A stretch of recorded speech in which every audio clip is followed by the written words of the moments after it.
Olá, navegantes! E a gente está aqui de novo na nossa live de quarta-feira. Vocês devem estar morrendo de curiosidade, né? Porque eu não falei qual seria o tema da live dessa semana, né? Eu não contei para vocês. Daí eu resolvi fazer essa live contando um pouquinho da minha história. A minha história de amor com relação ao Doppler.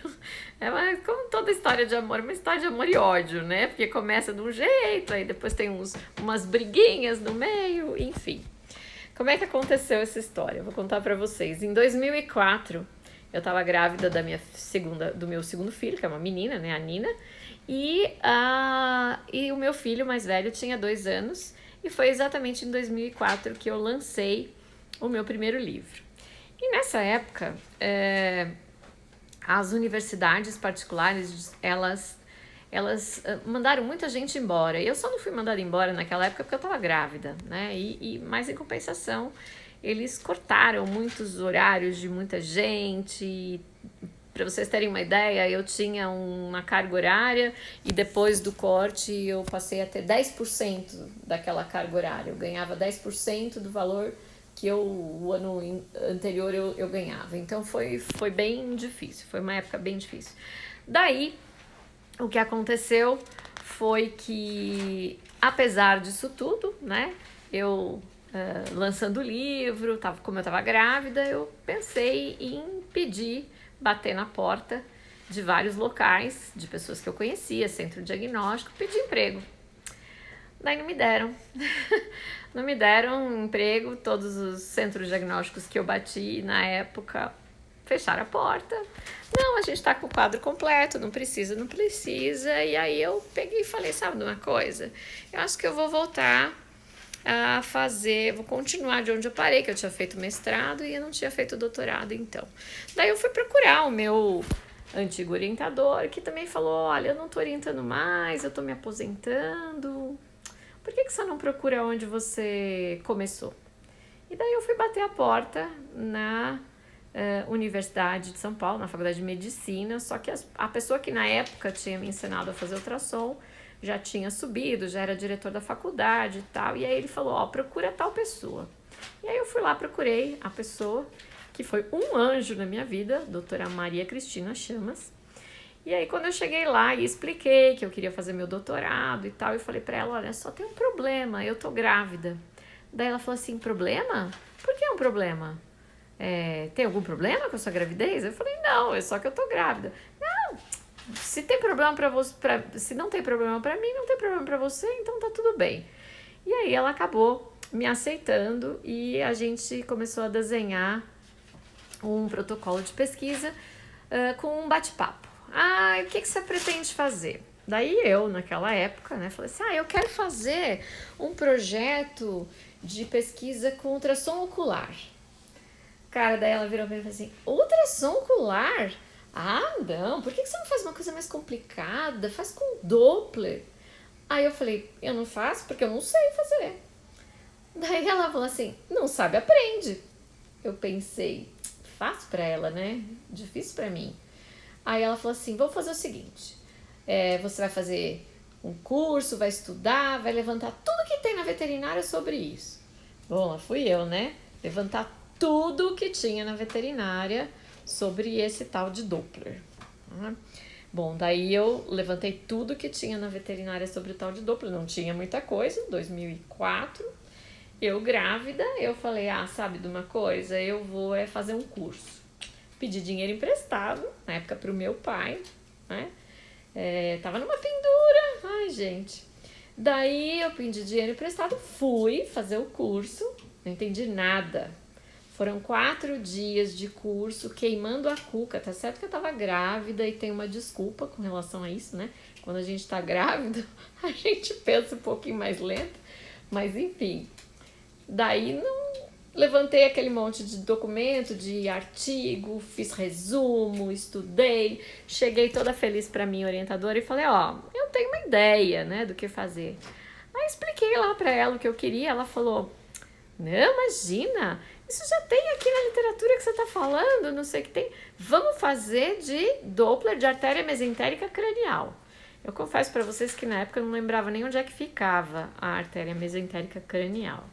E aí ela falou assim para mim: procura tudo que tem sobre isso. Procurei lá tudo que tinha de novo na literatura sobre a artéria mesentérica cranial e cheguei à conclusão, né? Mesmo que a gente chegou a fazer piloto do Doppler dessa artéria e tudo mais, mas aí eu cheguei à conclusão que seria frustrante, porque ia ser um trabalhão para fazer daquela artéria e não ia servir, não ia ter nenhuma utilidade o meu resultado da pesquisa. E eu nunca aceitei muito essa coisa de você fazer pesquisa só por fazer. Eu acho que tem que fazer a pesquisa para ser útil para alguma coisa ou para abrir caminho para outras pessoas usarem aquela tua pesquisa como base, né? Bom, daí não deu certo. E isso passou o tempo, eu tive neném, 4 meses, ou seja, 2 meses antes, 2 meses depois do parto, aquele edema cerebral, que você não pensa direito, não fala direito, não faz nada direito, enfim, quem é mãe sabe do que eu tô falando, né? Quem aqui já teve filho e já passou por essa fase, dá um oizinho pra mim aqui, fala tamo junto, sabe como é que a gente fica quando tá no finalzinho da gravidez e logo depois que você teve filho, que você não consegue nem pentear o cabelo, né? Então, eu tava nessa fase e daí, aí eu tava nessa fase, não tinha muita coisa para fazer, a não ser ler, estudar e amamentar, e enfim. Daí eu peguei na volta, né, resolvi. Daí eu resolvi, né, que ultrassonografia de artéria mesentérica cranial não ia funcionar muito bem, resolvi fazer um projeto com ultrassonografia transcraniana. Porque durante todo esse tempo, né, de eu estar grávida, fazer o meu primeiro projeto de pesquisa, de doutorado e tal, eu colei nos professores de lá do INRAD para poder aprender a fazer ultrassom. Então eu ia todo dia, eu dava aula, eu ia fazer estágio, aprendi, fiz 2 vezes o curso de Doppler, aquele lá que eu fiz quando estava grávida, depois eu fiz de novo para poder ver se entrava alguma coisa na minha cabeça. E aí eu fiz o outro projeto, porque eu achei sensacional aprender a fazer ultrassonografia transcraniana em gente, Doppler transcraniano em gente. Eu falei, se dá para fazer em gente, deve dar para fazer em bicho. E comecei a fazer, porque eu já fazia ultrassom transcraniano, aí eu comecei a fazer o Doppler, achei muito legal e fiz um projeto transcraniano. Isso já 2005, tá? 2005, estudando, feito uma condenada, ganhando 0 de dinheiro, sem bolsa e trabalhando. Daí sim, já tinham me aceitado em um dos centros diagnósticos, que eu fui bater lá, né, na porta. Daí eu peguei e comecei a escrever. Só que, de novo, esse projeto não deu certo, porque na época não tinha como fazer um gold standard. Eu fazia os exames, eu fazia os Dopplers, mas eu não tinha como fazer gold standard. O que seria o gold standard? Fazer uma ressonância magnética, uma tomo, ou até esperar o animal ser necropsiado. E aí, óbvio que não ia dar certo. Isso aí também virou, assim como o meu primeiro projeto, virou uma publicação. Esse segundo projeto virou várias publicações. Daí vem um terceiro projeto. Daí eu vi que dava para fazer Doppler para pesquisa de shunt. Eu falei, nossa, super legal, eu vou fazer isso. Vai ser a minha tese.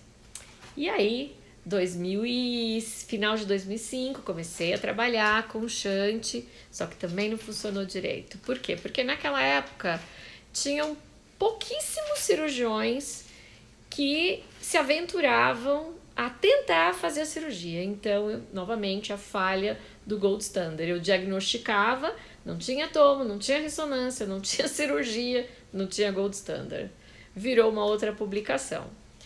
Daí, finalmente, eu peguei e falei, bom, e se a gente fizesse ultrassom Doppler de rim? Porque na época, eu estudando um monte de coisa da medicina humana, né, e na medicina veterinária, eu vi que tinha alguns parâmetros que não eram utilizados na veterinária e que eram na medicina humana. Eu falei, então vou fazer o que eu sempre fiz, vou pegar lá ver se funciona aqui, adaptar aqui e ver para que serve. E aí saiu meu doutorado, finalmente, a duras penas, porque nessa época, 2006, a minha filha já estava com 2 anos, o meu filho mais velho já estava com 4 para 5, estava com 5 anos de idade. Eu dava aula, eu fazia rotina e eu fazia essa pesquisa com os meus gatinhos no doutorado. Todo domingo, uma veterinária que hoje está nos Estados Unidos, a Andresa Conte Patara, que tinha acabado de abrir o Vet Support, né? E aí ela me ajudava, às vezes, a segurar os gatinhos no domingo, porque era só eu e os tutores, né? Os proprietários. E aí era um tal de primeiro mede pressão, tira sangue, colhe urina, faz o Doppler, faz ultrassom. E, nossa, tudo sozinha. Daí isso acabou que rendeu o meu doutorado. E aí eu terminei o meu doutorado em 2008, defendi o título de doutora em 2008. Só que daí eu pensei assim, nossa, eu estudei tanto, eu trabalhei tanto, e nesse meio eu acabei ensinando outras pessoas. E eu falei, esse caminho, ele tem que ser aproveitado por mais gente. Não dá pra ficar assim, todo esse conhecimento aqui, né?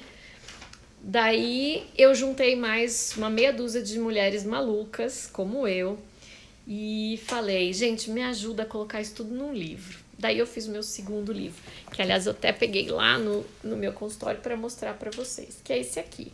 E aí esse segundo livro, na verdade, ele nasceu com a mesma finalidade que o meu primeiro livro. Porque o meu primeiro livro nasceu das minhas dificuldades, né? Da minha dificuldade de poder começar na ultrassonografia em 1990. E esse livro nasceu em 2009 com essas mesmas dificuldades, só que com uma dificuldade de um recomeço, né? Em uma outra... não outra área, mas num outro segmento dentro da mesma área que eu já trabalhava e que era um segmento que não era muito explorado dentro da veterinária. Os equipamentos naquela época eram muito difíceis de serem pilotados, né? A gente tinha muita dificuldade para entender, os equipamentos eram muito caros, esses equipamentos que tinham um Doppler eram absurdamente inacessíveis. Então, aí acabou nascendo esse livro para tentar diminuir essa dificuldade. Eu sei que muita gente, depois do livro, assim como com o primeiro livro, diz para mim, né, e eu fico super feliz quando as pessoas me contam isso, que utilizam essa documentação, essa base, né, que hoje até um livro que já tem 10 anos, já está mais até desatualizado, eu preciso criar coragem e juntar mais meia dúzia de louca para poder atualizar tudo isso aí. Ele acabou sendo a estrutura, né, para muita gente. E daí aí eu pensei, né, agora com esse boom de equipamentos, que hoje praticamente todos os equipamentos, até portáteis, tem o recurso, as pessoas, esse equipamento já está mais acessível. Então essas pessoas aí que usam, né, o equipamento, mas que ficam sem saber muito bem o que vão fazer, como procurar essa informação, daí a gente resolveu fazer essa masterclass aí para tentar sanar umas duvidazinhas, e tem mais coisa aí por aí aparecendo. Essa live foi curtinha, eu queria compartilhar com vocês um pouquinho dessa minha história com o Doppler. Outro dia eu conto outras histórias, eu tenho muitas histórias aí da minha profissão, né? São 30 anos de história de ultrassom, e essa daí foi bem curtinha, que é só para explicar para vocês o quanto eu gosto, o quanto eu me apaixonei por esse recurso, o quanto eu estudei, né, para isso, e o quanto eu gostaria que vocês também seguissem aí esse caminho, mas muito mais fácil do que o meu, né? Bem mais fácil.